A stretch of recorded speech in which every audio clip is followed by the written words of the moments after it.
देखते हैं कुछ और सवालों को जो आपके बेसिक साइंस और इंजीनियरिंग में पूछा गया है। पूछता है आपसे कि आइसोमेट्रिक व्यू जो होता है वो कैसा व्यू है। तो थोड़ी देर पिछले शॉर्ट्स में मैंने बताया था कि ये थ्री डायमेंशनल व्यू होता है।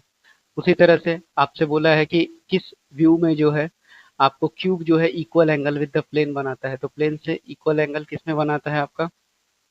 तो आइसोमेट्रिक व्यू में बनाता है। तो अगर आप देखेंगे तो यहाँ पर अगर मैंने क्यूब का एग्जांपल लिया हुआ है तो ये अल्फा, बीटा और ये गामा, ये तीनों के तीनों क्या है, अलग अलग बनाते हैं। उसी तरह डायमेट्रिक व्यू में सिर्फ दो ही एंगल बराबर रहेंगे, या तो अल्फा बीटा बराबर होगा, या तो बीटा गामा बराबर होगा, या फिर गामा अल्फा बराबर होगा। और उसके बाद ट्राईमेट्रिक व्यू में क्या होता है, तीनों एंगल यानी अल्फा बीटा के बराबर नहीं होगा, ना ही बीटा गामा के बराबर होगा। बढ़ते हैं अगले सवाल पे। आपसे पूछा गया है कि जो प्रोजेक्शन ऑब्टेन होता है वर्टिकल प्लेन पे, तो आपके पास दो प्लेन होता है, एक होता है हॉरिजॉन्टल प्लेन और दूसरा होता है वर्टिकल प्लेन। तो आपको पूछा गया है कि जो भी प्रोजेक्शन वर्टिकल प्लेन पे होता है उसको क्या बोलते हैं? तो इसको हम लोग एलिवेशन बोलते हैं। और भी कुछ बातें आप यहाँ से याद रख सकते हैं। अगर हॉरिजॉन्टल प्लेन पे होगा तो उसको हम लोग क्या बोलेंगे? इसको हम लोग प्लान बोलते हैं। और आपको जो प्रोजेक्शन ऑब्टेंड होता है लेटरल प्लेन पे, तो लेटरल प्लेन पर जो भी आपको ऑब्टेंड होगा उसको क्या बोलते हैं? हम लोग साइड व्यू बोलते हैं। आगे बढ़ते हैं अगले सवाल की ओर।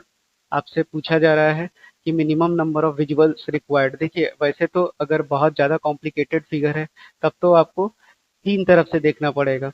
लेकिन अगर सिर्फ minimum number of visual required यानी सबसे कम क्या हो सकता है, तो मिनिमम तो आपको दो चाहिए ही चाहिए ताकि आप उसके शेप और साइज को बता सके। आगे बढ़ते हैं अगले सवाल में। आपसे बोला गया है कि method of making projection, what are the methods of making. तो आप देखिए, ऑर्थोग्राफिक व्यू से भी देखते हैं और पिक्टोरियल व्यू से भी हम देख सकते हैं। बस अंतर क्या है कि ये हमारा टू डायमेंशनल होगा और ये मेरा थ्री डायमेंशनल होगा। तो यानी कि हम मेथड ऑफ प्रोजेक्शन दोनों से देख सकते हैं कि आपका टू डी व्यू भी है और आपका थ्री डी व्यू भी है। आई होप यहाँ तक आपको कोई दिक्कत नहीं होना चाहिए। अगले शॉर्ट्स में देखेंगे अगले सवालों को। Thank you.